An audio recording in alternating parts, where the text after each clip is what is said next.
여러분 안녕하십니까? 미국에서 보는 한국 강혜신입니다.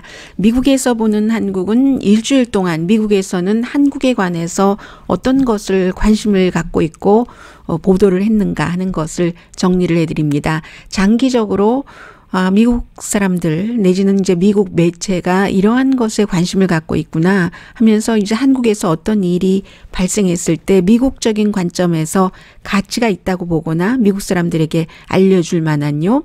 아니면 정말 다르네. 우리 미국과 그런 이슈들이 많이 있을 겁니다. 그런데 요즘은 뭐 무엇보다도 북한에 관련된 것이 상당히 많고 그리고 오늘의 미국이 정규 방송이 금요일에 끝나기 때문에 토요일, 일요일, 지금 일요일입니다. 미국은 이 사이에 미국에서 보도하는 점 또 새로 급박하게 일어나는 일도 있고요. 해서 오늘은 김정은 위원장의 고모인 김경희가 다시 등장한 것을 미국에서는 어떻게 보고 있는지 그리고 이제 지난번에 미국에서도 그 월스트리트저널의 국무장관과 국방장관이 공동으로 한국을 압박하는 방위비 분담금 많이 내야지 된다. 이 공동 기고문을 쓴 것이 상당히 이슈가 됐고요. 이 부분에 대해서 역시 한국계가 그 한국의 입장을 잘 이해를 하고 대변을 한다 하는 그 반박하는 그런 그 글이 또 실렸거든요. 그 부분 전해드리고 또 뭐가 있습니까? 한국의 그 전역 군인 이 문제는 정말로 그 뭐 미국뿐만이 아니라 다른 나라에서도 많이 그 관심을 갖고 있습니다만 그 부분 조금 전해드리고요. 변희수 씨죠. 그분 얘기 그리고 신격호 롯데그룹 그 명예회장의 그 사망에 대해서는 미국에서는 이제 월스트리트저널 같은 경우가 굉장히 그 경제를 중심으로 다루고 있기 때문에 그 신격호 그 명예회장의 사망에 대해서 썼는데 미국 매체에서 다른 나라 사람이 그 중요한 인물이 사망했을 때 아주 그 긴 그 구체적인 기사를 쓰는 경우가 그다지 많지 않습니다. 이 부분이요.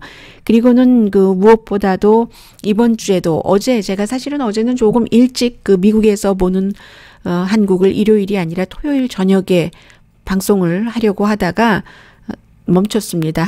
왜냐하면 그 감독조합의 상이 나오지 않았기 때문에 그런데 기생충이 감독조합의 상을 받지는 못했어도 그러나 아직도 오스카 상을 받을 가능성이 있다는 이런 부분 오늘 전해드리겠습니다. 먼저 장성택이 남편이었던 이 김경희가 지금 김정은의 아버지인 김정일 때까지만 하더라도 굉장히 뭐 그 여성으로서 그 김씨 일가에서 당에서나 군에서나 영향력을 많이 그 발휘를 하다가 남편이 처형당한 이후에 계속 그 미국에서도 김경희도 처형당했을지 모른다. 아니면 뭐 그 숙청당했다던가 또 전에 그 미국에서 볼 때는 심장질환이라든가 간질환이라든가 고혈압이 있다고 봤기 때문에 숨진 게 아닌가 했는데 결국은 그 2013년도 남편이 처형당하고 6년 만에 이번에 그 설날 공연을 관람을 한 이 내용을 미국에서도 보도를 하고 있는데 참 이 내용을 전해드리면서 그렇습니다. 한국에서 먼저 나왔고 미국에서도 그럼 이게 무슨 뜻이지 하고 해석을 하고 물론 그 한국에서 보도한 것도 한국이 어디 북한에 들어가서 취재한 게 아니라 북한에서 사진을 지금 앞서 보고 계시지만 사진을 전부 발표를 했고 또 이름을 언급을 하고 기사를 쓰고 하니까는 전하는 것 아니겠어요? 그래서 이제 이것을 보면서 제가 처음에 느끼는 것은 북한이라는 나라가 너무나 그 고립돼 있기 때문에 모든 것을 알 수 없는 그런 것들을 느꼈고요. 그만큼 고립됐다라는 것을 느꼈고요. 이번에 보면은 사진을 이렇게 보면은 김정은 위원장이 앉아 있고 왼편에 바로 옆에 리설주 그리고 이 김경희 그 뒤가 그 옆이 김여정이죠. 김여정은 한복을 입은 것 같기도 하고요. 네, 김경희와 김여정은 그 한복을 입었습니다. 김경희는 검은색 그리고 김여정은 진달래색과 같은 진분홍 그 한복을 입었습니다. 그래서 김여정보다도 김경희가 김정은에게 가까이 앉아 있다. 이것을 볼 수가 있었고, 그리고 또 하나는 김경희가 없었던 그 6년 동안 뭐 백두혈통이라고 하는 이 김씨 가문에서 리설주는 김씨 가문은 아니지만 김정은의 와이프로서 이 두 여성 김여정과 리설주가 가족의 그 어떤 그 여성으로서의 그 역할, 그런 그 자리를 채웠죠. 물론 김여정의 경우는 오빠인 그 김정은의 공식적인 업무도 담당을 하고 있지만, 그래서 이 사진 자체가 많은 것을 보여주고요. 지금 김경희가 73살로 알려져 있고, 김정일에게는 그 유일한 시스터였고, 그리고 지금 아직도 그 미국에서 지금 전하고 있는, 포커스를 맞추고 있는 부분은 이런 부분입니다. 김일성 주석이 김일성 주석이 지금도 북한에서는 굉장히 그 신적인 그 존재인데, 김일성 주석의 그 자녀, 김정일의 유일한 그 시스터이기 때문에 뭔가 그 나라가 어려워졌을 때 국민들에게 충성심을 강조를 해야지 되는 이 시기에 김정은이 미국과의 뭐 여러 가지 일이 잘 되지 않고, 또 지난달에 분명하게 밝혔었죠. 그 미국의 그 경제 제재가 힘들어질 것이다. 허리띠를 조여 매야 된다. 이럴 때는 이제 우리 백두혈통 가족 이런 것들을 확 그 앞에 내세우는 그런 그것을 위해서 이번에 그 김경희를 등장시킨 것이 아닌가, 이렇게 보고 있습니다. 사실은 그 또 다른 사진을 보면은 지금 제가 여러분들께 올려드리겠습니다. 네. 또 다른 사진을 보면은 김경희가 김정일 시대에 처음에는 조금 조용히 있었죠. 뭔가를 돕기는 했지만, 그러나 김정일이 그 심장 질환을 일으키고 그 이후부터는 김경희가 굉장히 그 앞섰기 때문에, 물론 이제 그 당에서도 그렇고 군내에서의 그 위치도 그렇고요. 해서 어디 시찰 다닐 때는 김정은이 맨 앞에 서 있고 바로 뒤에 김경희 혼자, 그리고 그 뒤에 김정은과 장성택이 있는 모습을 여러분들께서 사진으로 지금 보고 계실 수 있습니다. 보고 계실 겁니다. 그래서 이제 한때는 이렇게 그 강했지만 오히려 이제 그처럼 영향력이 강해진 것이, 특히 이제 남편 그 장성택의 파워가 군등에서 너무 그 세지니까 김정은이 뭐 위협을 느꼈다. 이렇게 해서 그를 그 넘버 투맨이었던 장성택을, 김경희의 남편을 처형하고, 그 수족도 다 그 주변에서 일했던 사람도 다 그 없애버리고요. 여러 가지 이유였었죠. 뭐 부패다, 뭐 국가에 애국하지 않았다, 바람둥이다 하고 나서 그의 그 장성택의 장례식 이후에는 며칠 뒤부터 김경희가 사라져버렸던 거죠. 물론 이 두 사람의 부부 관계는 특히 이제 무남동녀 외딸이었던 그 이 두 장성택과 김경희의 딸이 파리에서 2006년도에 자살을 하고 난 이후에는 참 사이가 나빴다고도 하고요. 결혼 관계도 뭐 그저 그렇게 그럭저럭한 할 수 없는 관계였다라고도 하고, 그러니까 장성택을 제거할 때 굉장한 그 바람둥이다라는 이런 그 죄목도 있었어요. 아무튼 그리고는 그 이후에는 한국에서 그가 처형됐을 것이다. 김경희가, 장성택의 부인이 숙청됐을 것이다. 건강으로 숨졌을 것이다. 하는 얘기를 많이 했었는데, 이번에 이렇게 다시 나란히 이 김정은과 앉아있는, 어찌 보면은 남편이었으니까요. 남편을 처형한 고모로서 남편이 처형당했는데 그 조카에게, 그런데 그 조카와 나란히 지금 앉아서 설날 공연을 보고 박수를 치고 하는 그런 장면이잖아요. 참 아주 묘한 거죠. 물론 그 남편이 굉장한 그 바람둥이였다고는 하지만, 지금 제가 말씀드린 것처럼 세상에서 가장 닫힌 사회에서 무슨 일이 일어나고 있는 것인지를 잘 모르니까, 그러니까 김경희의 재등장이 꼭 가족 화합만을 북한 사람들에게 보여주기 위해서 그런 것이냐, 아니면 김경희가 또 어떤 새로운 포지션을 갖고 나왔는가. 그가 갖고 있었던 당에서의 중요한 포지션은 이제 다른 사람이 갖고 있고, 정치력은 할 수도 있지만 그러면 어떤 그 어드바이저 역할을 할 수 있는 것인가? 뭐 이런 것들을 제대로 딱 이렇습니다 하고 말할 수 있는 그 사람이 없다는 거죠. 다만 이제 분명한 것은 외부로부터의 비상사태가 지금 발생을 했는데 미국과의 관계 그때 그 김일성 주석의 딸을 딱 등장시킴으로써 우리는 하나다, 김씨 일가다, 백두혈통이라는 거다. 이걸 보여준다는 것만은 분명한 것 같고요. 김경희가 공식 활동을 할지 하지 않을지는 모르는 것이고 김정은이 아무튼 그 북한 주민의 어느 때보다도 그 충성을 굉장히 그 원하고 있다. 이런 것은 조금 그 느낄 수 있다는 그런 정도기 때문에 조금 더 봐야지 이 김경희의 등장이 무슨 의미인지를 알 수 있겠습니다. 그리고 지금 그 미국의 그 국방신문이요. 물론 뭐 국방부에서 발행되기는 합니다만은 좀 독립적이죠. 미국의 예를 들어서 연방준비제도와 마찬가지로 독립적인 그런 그 신문 스타 앤 스트라이프이 보도를 했는데 지금 한국과 미국이 방위비 분담금이 해결되지 않고 있기 때문에 뭐 험프리 미군 기지요.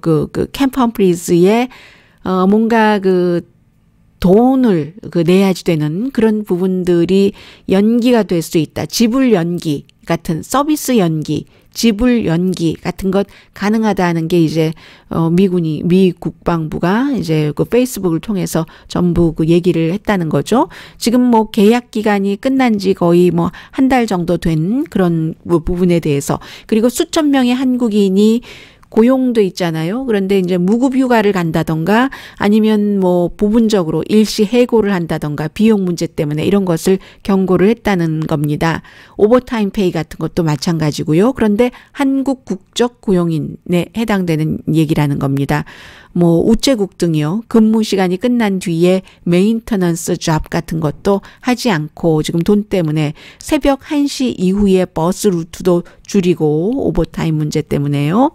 그런데 이제 거의 뭐 10,000명 정도의 한국인 직원이 있다.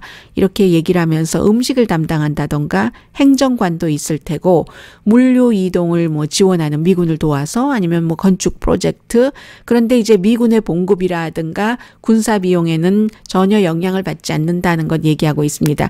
이게 바로 지난번에 월스트리트저널에 미국의 그 마이크 폼페오 국무장관과 마크 에스퍼 국방장관이 공동으로 기고문을 쓴 거에서 한국이 주한미군 주둔 비용을 대는 것의 상당수가 그 사람들은 90%라고 얘기를 했었잖아요. 90% 이상이 한국 로컬 경제로 다시 가는 것 아닌가라고 주장을 했잖아요. 지금 그런 부분에 대해서 그 지불을 연기한다 하는 겁니다. 미군에 관한 비용은 자녀기금으로 활용한다. 해리 해리스 대사가 얘기한 것도 그대로 말을 하고 있고요. 그래서 이 국방신문이 그간의 과정을 쭉 그 얘기를 하면서 미국의 국무장관과 국방장관은 한국은 이 방위비 분담금을 더 많이 낼 수 있고 그렇게 해야지만 된다라는 그 기고문 쓴 것도 전하면서 이렇게 국무장관과 국방장관이 공동으로 이 같은 주장의 기고문을 영향력 있는 신문 월스트리트저널과 같은 곳에 실는 것은 아주 드문 일이다라고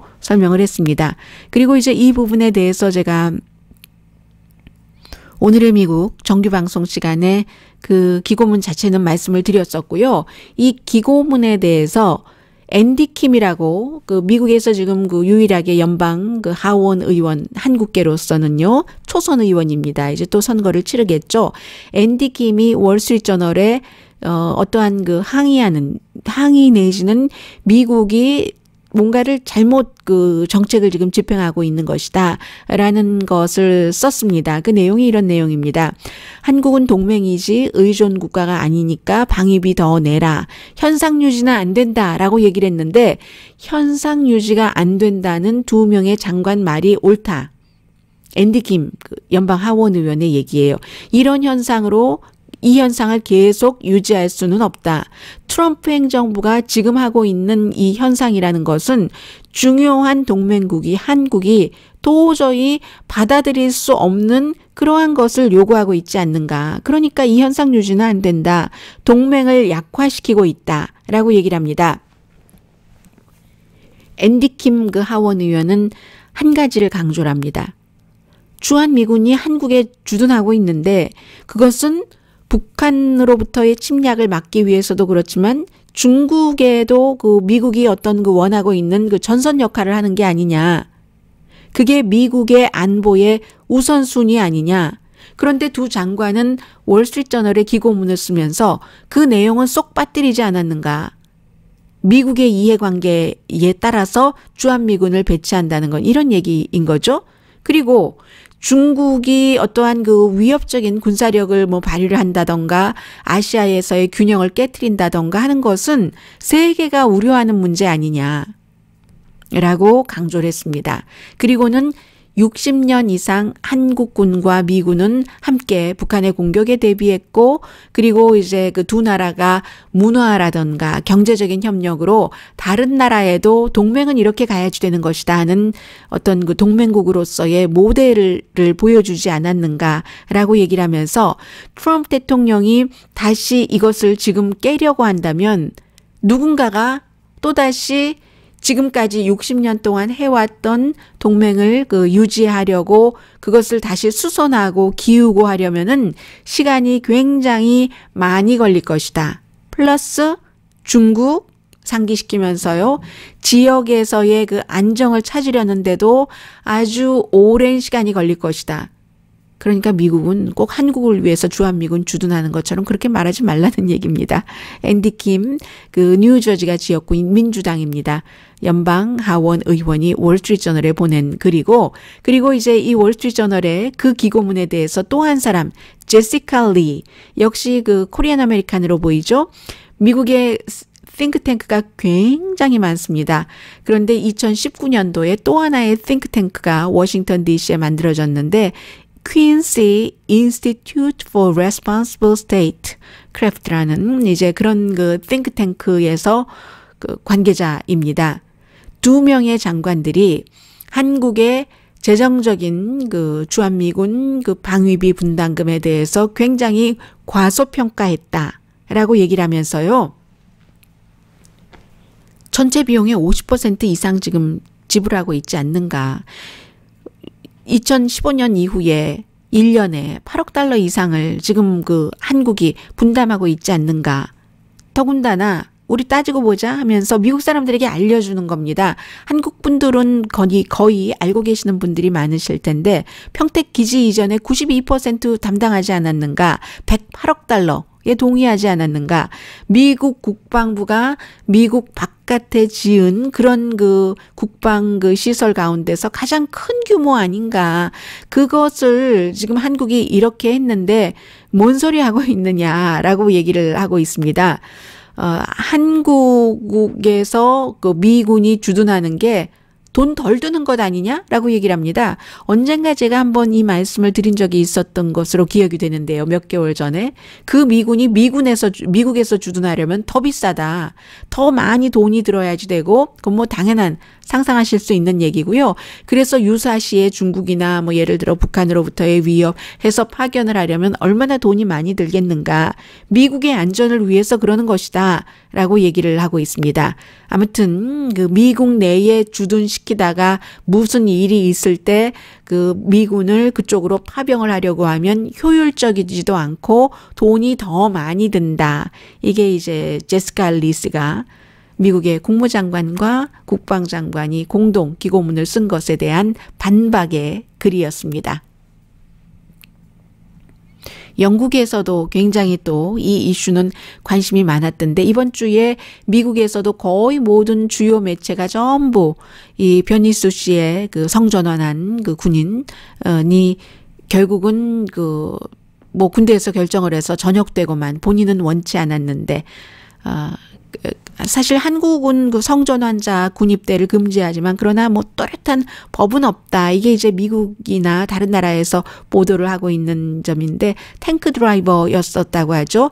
해서 이제 미국에서는 이 변희수 씨가 성전환을 했기 때문에 쉬라고 불러줍니다. 그 여자 쉬라고 불러주고 이 변희수 씨가 쉬로서 계속 그 군으로서 복무하고 싶어 한다는 것 아니겠어요? 어릴 때부터의 군인이 꿈이었다고 하면서 북한 쪽 그쪽 가까이에서 근무하기를 원한다고 하고, 기자회견을 통해서 이제 한국 분들 가운데서 많이 들으셨는데 가장 훌륭한 나라를 지키는 그런 군인이 되기를 원했기 때문에 기회를 주세요 했는데 이제 빨리 전역을 시켰잖아요.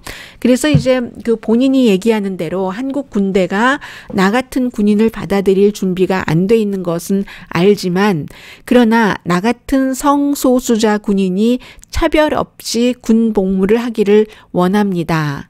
11월 달에 그 타일랜드에서 수술을 했다고 하죠. 그리고 아무튼 여론은 지금 한국에서 조금씩 변하고는 있지만 성전환 뭐 연예인 스타도 있고 하는 이런 부분들이 있기는 하지만 아직도 굉장히 한국이 성소수자에 대해서 강한 편견을 갖고 있다. 그러니까 이게 뭐 좋다 나쁘다를 떠나서 미국에서 볼 때는 미국도 성전환자에 대한 그 강한 편견이 많죠. 특히 이제 보수 쪽에서는 뭐 공화당 쪽에서는 더 그렇긴 하지만 기본적으로 아주 보수라거나 공화당이 아니라거나 공화당 가운데서도 나의 개인적인 의견은 뭐 동성애에 대해서 뭐 찬성하거나 뭐 강하게 뭐 괜찮다라는 그런 입장은 아니지만, 그렇지만 그 사람들이 차별받아서는 안 된다는 생각을 하고 있는 그런 사람들이 더 많겠죠. 그러니까 동성 결혼이 합법화된 나라가 된 것 아니겠어요? 그래서 미국에서 볼 때는 내놓고 성소수자에 대해서 편견을 갖고 있거나 아니면 나아가서 학대를 한다던가 하는 것은 조금 뭐라고 말씀드리나요? 인권이라는 면에 있어서 좋지 않은 행동이라고 보고 있는 거죠. 그 관점에서 보도를 합니다. 그래서 이제 한국에 얼마나 그 성전환자 로서 우울증을 겪는 사람들이 있는가, 뭐 그런 부분들도 전해드리고 있고요. 아무튼 분명히 그 미국을 포함한 세계에서는 성전환을 본인이 원해서 했기 때문에 쉬라고 부르고 있습니다.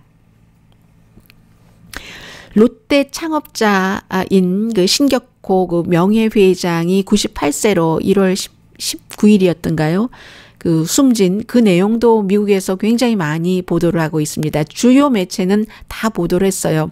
그만큼 그 한국의 경제가 그 강한 그런 것들을 봐야지 되고, 또 5대 재벌 가운데 그 하나에 속했으니까요. 롯데가 해서 이제 두 가지를 보는 것 같습니다. 미국이나 세계에서 한국 사람이 숨졌다고 아무리 한국에서는 유명해도 미국에서 그 사람의 그 사망 기사를 써주지는 않죠. 또 방송으로도 마찬가지로 보도하지는 않는데, 지금 신격호 명예회장의 경우는 그가 이뤄내 놓은 그 경제적인 부분에 있어서의 업적, 그리고 또 하나는 다른 그 한국의 재벌 기업과 마찬가지로 해결되지 않은, 오히려 그 신격호 명예회장의 죽음이 남기고 간 그 롯데라는 기업의 그 후계자가 어떻게 될 것인가, 이 부분 두 가지에 대해서 전하고 있거든요. 그래서 이제 그의 떠오름과 뭐 이런 것들을 보도하면서 다 한국 분들은 알고 계시는 내용이겠죠. 뭐 현대라든가 삼성 등등과 마찬가지로 전쟁의 폐허에서 일어났고, 물론 뭐 이분은 일본에서 먼저 사업을 해서 지금은 뭐 본사가 한국에 있지 않나요? 그런데 신격호 그 명예회장 원래 사업하려던 사람이 아니라는 것을 특히 월스트리트저널은 굉장히 강조를 합니다. 얼마 전에도 한번 이 내용을 전했는데, 소설가, 도쿄의 소설가가 되겠다 하면서 배를 타고 이제 젊었을 때 그 일본으로 갔었던, 그러나 어찌어찌하여 그 추인껌 때문에 성공을 했고, 그래서 이제 롯데라는 게 젊은 베르테르의 슬픔, 18세기 독일 비극 로맨스 요한 볼프강 폰 괴테의 그 작품에서 롯데라가 그 나온 것 아니겠어요? 해서 이제 그 호텔이나 면세점, 그리고 이제 미국에서도 제일 주목하는 것은 123층의 그 롯데월드죠. 연 매출이 뭐 한 850억 달러 정도 된다고 하는데, 그러면서도 한국과 일본과의 관계가 나쁘면 힘들고, 또 이제 그 골프장을 그 사드 배치 이렇게 허락을 했다 해서 중국으로부터 너무 힘들었었고, 이런 것들을 많이 얘기를 하면서 이 사람은 항상 이제 마지막이 그 롯데타워로 볼 수 있지만 껌이 됐던 건물이 됐던 최고를 원했었던 사람이다. 80년대 그 롯데월드를 지을 때요. 저도 그 미국 월스트리트저널을 읽고 알았는데 아주 자주 그 현대의 정주영 회장이라든가 포스코의 그 박태준 이런 사람들과 함께 그 롯데월드 그 짓는 현장에 갔고요. 그리고 이제 그때는 88 올림픽 하기 전에 시작을 했기 때문에 롯데의 한 그 CEO가 88층으로 하면 어떻겠습니까? 물론 그 한참 뒤에 완공이 됐지만요. 그랬을 때 이 신격호 그 회장이 100층은 왜 안 돼? 이렇게 얘기를 했다고 하고 결국 그 2017년에 123층이 됐습니다. 지금 롯데가 이제 90개의 반개 회사가 있는데 스캔들 같은 것도 이제 미국에서 그 보고 있죠. 아무튼 뭔가가 최고가 되도록 너무너무 열심히 노력을 해서 많이 성공을 했는데 후계자를 정하는 데는 실패했다. 앞으로 계속 싸울 것이다라고 미국이나 뭐 영국이나 이런 데선 보고 있습니다. 신동빈 그 둘째 아들이 뭐 딸둘 아들둘이지만 신동빈이 아버지와 형을 몰아내고 2015년 이사회 쿠데타다라고 표현하고 있거든요. 이코노미스트의 표현입니다. 그런데 게다 대고 창업자가 그 유서가 없다면서요. 누구에게 뭐 물려준다 하는. 그렇기 때문에 그의 죽음이 다시 파워 싸움을 가지고 올 것이다. 큰 그 형과 신동빈 그 사이에 한진처럼이라고 표현을 하고 있네요. 해서 이제 그 다른 재벌들처럼 이 그 신격호 회장과 아들 신동빈도 뭐 여러 가지 뭐 부패라던가 이런 문제로 구속됐고 아버지는 뭐 그 아버지는 감옥에 안 갔지만 아들은 잠깐 조사 중에 감옥에 갔잖아요. 뭐 감옥에 가서도 일은 다 했습니다만 회사 운영은 했습니다만 그래서 그 후계자 문제는 여전히 남아있다. 지금으로서 보면은 둘째 아들이 계속 이끌어가는 것처럼 보이기는 하지만 아직 모른다라는 그 지적을 해외에서는 하고 있습니다.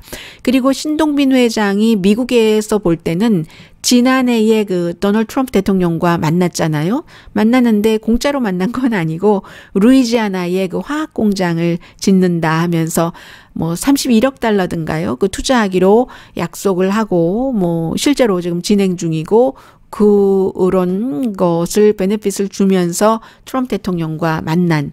그래서 신격호 회장의 경우는 이렇게 미국에서 많이 보도를 하는데 한국에서는 이제 뭐 서미경 씨까지 보도를 하잖아요. 원래 첫 번째 부인 결혼했다가 숨졌고 그리고 뭐 사실혼 비슷하게 일본 부인 있었고 첫 번째 부인은 한국 분이셨고요. 일본 부인 그리고 또 이제 중혼 사실혼 관계의 서미경 씨. 서미경 씨는 뭐 여러 가지 그 중요한 사업에 어떠한 그 본인이 뭐 지분도 갖고 있고 그 딸도 신유미 씨인가요? 딸도 뭐 이 그 롯데에서 일을 하고 있고 하는데 뭐 서미경 씨라든가 서미경 씨도 뭐 여러 가지 일 안 하고 돈 받았다 이런 여러 가지 문제들이 있잖아요. 한국에선 그런 것을 자세히 보도를 하는데 저만 하더라도 서미경 씨 알거든요. 미스 롯데에 나오고 이랬을 때 그 예쁜 미소와 아는데 아무튼 그 뒤에 뭐 영화 몇 편 촬영하다가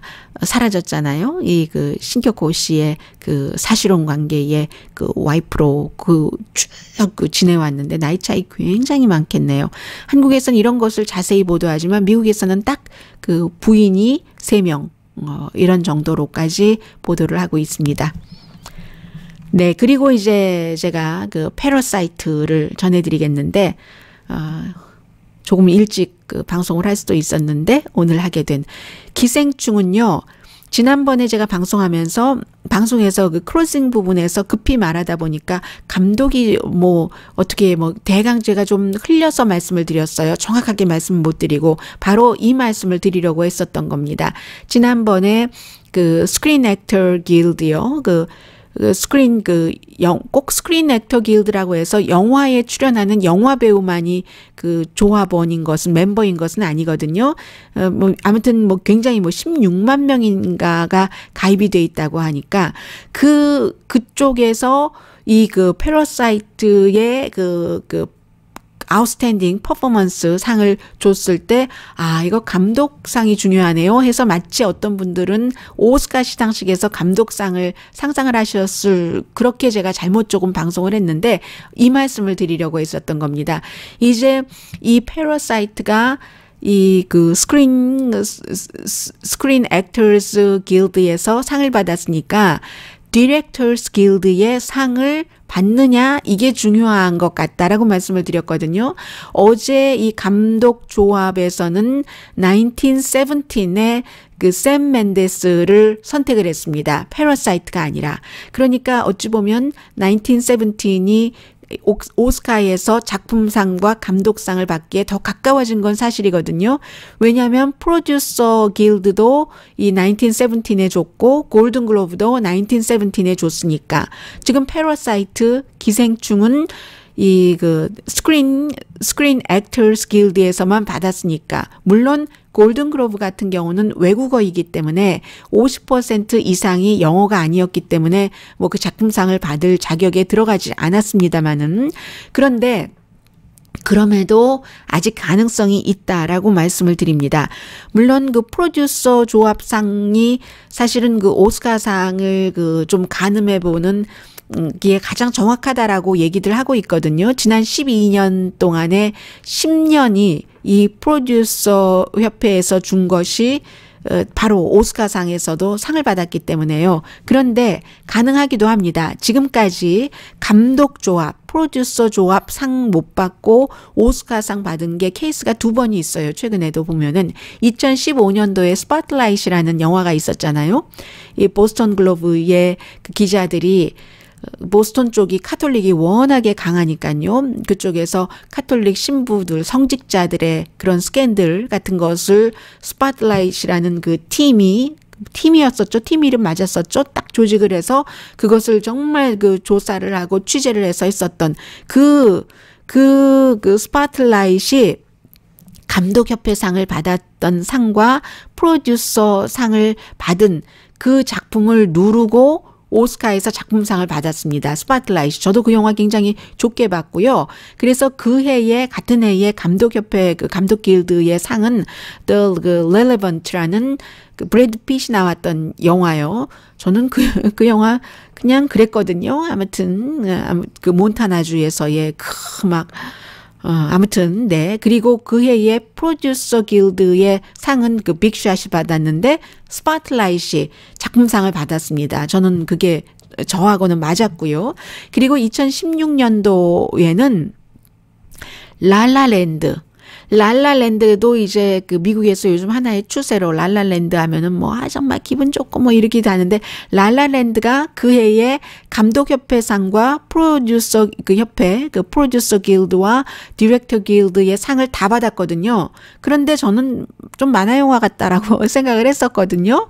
그때 그 미국이라는 나라가 굉장히 2016년도에 그 어둡기도 하고 아무튼 그랬기 때문에 그런 영화가 조금 필요하기도 해라고 생각을 했었던 사람이 많은데, 정작 오스카상은 문라이트라는 작품이 받았습니다. 이때도 저는 와 하고 박수 쳤어요. 문라이트는 좀 라라랜드처럼 밝고 뭐 모든 게 다 좋은 게 좋아 뭐 거기에 뭐 로맨틱한 그런 부분에서 괴롭고 이런 것도 있긴 했었지만, 그런 것과는 달리 문라이트이 훨씬 더 그 진지하고 조명도 검은색에 파란색에 뭐 아름답고 이것도 어쩜 그렇게 가장 제가 좋아하는 버전으로 딱 거기다가 넣는지 해리 벨라폰테 거는 아니었고요. 라틴계에.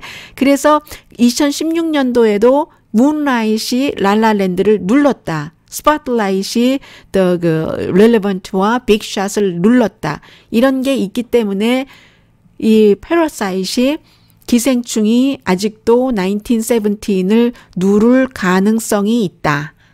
더군다나 스크린 액터스 길드의 그 어워드를 받았으니까요. 배우 조합의 상을 받았으니까 16만 명의 배우가 속해 있는 곳입니다. 여기는 꼭 배우뿐만이 아니라 아나운서, 방송 저널리스트, 댄서, DJ, 뭐 뉴스 작가, 뉴스 편집자, 뭐 프로 진행자, 뭐 레코딩 아티스트, 또 무슨 스턴트 연기하는 사람, 그런 사람들, 그리고 더군다나 스크린 액터스 길드 어워드를 기생충이 받은 것도 처음이죠. 외국어로 그 만들어진 영화 가운데서는. 그렇기 때문에 아무튼 아직까지 기생충이 받을 가능성도 있다라는 거 전해드리고요. 그리고 이 기생충에 대해서는 너무너무 많은 뭐 5만 군데서 전부 이 기생충을 끌어다가 본인들의 어떠한 주장을 하거든요. 이 북한 문제에 대해서도 어떤 그 중요한 사람들이 그 얘기하기를 기생충이 미국인에게 뭐 한국의 현실에 대해서 눈뜨게 했는데 이제 북한에 대해서도 알아주 된다. 뭐 이런 식으로 더 네이션 같은 데도 전문가가 뭐 쓰기도 했고 합니다. 그 정도로 기생충이 그 많은 관심을 그 미국에 계속 불러일으키고 있다는 거 전해드리고요. 그리고 또 하나 이번 주에 미국에서 관심을 갖고 많이 보도했었던 것은 뭐 예를 들어서 그 패션이라든가 미용이라든가 이런 것을 다루는 그 잡지 얼루어라는 그런 그 잡지 같은 곳이 전하고 있는데 많이 전합니다. 한국이 워낙에 뭐 K-팝에서 K 그 뷰티 트렌드 이제는 뭐 K 무비까지 됐는데 이 K 뷰티 트렌드에서 한국의 손톱을 얘기를 하고 있어요. 오로라라고 해서 그 손톱 그 매니큐어를 여성들이 칠한 거 손이 움직일 때마다 반짝거려서 색깔이 변하는 이거 정말 대단해. 어떤 사람들은 오로라 발톱까지 하고 있어. 거기에 뭐 추가 장식까지 하고 막 이런 내용 너무 많이 보도됐습니다. 뭐 아름다움 추구 좋지만 저는 이제 이런 내용 나올 때마다 어떤 때 한국의 철학이라든가 한국 사람들의 생각, 한국 사람들은 어디로 마음을 쏘이고 있는가 이런 것은 전혀 없구나 하는 데서 항상 아쉬움을 좀 느낍니다. 미국에서 보는 한국 강희신이었습니다.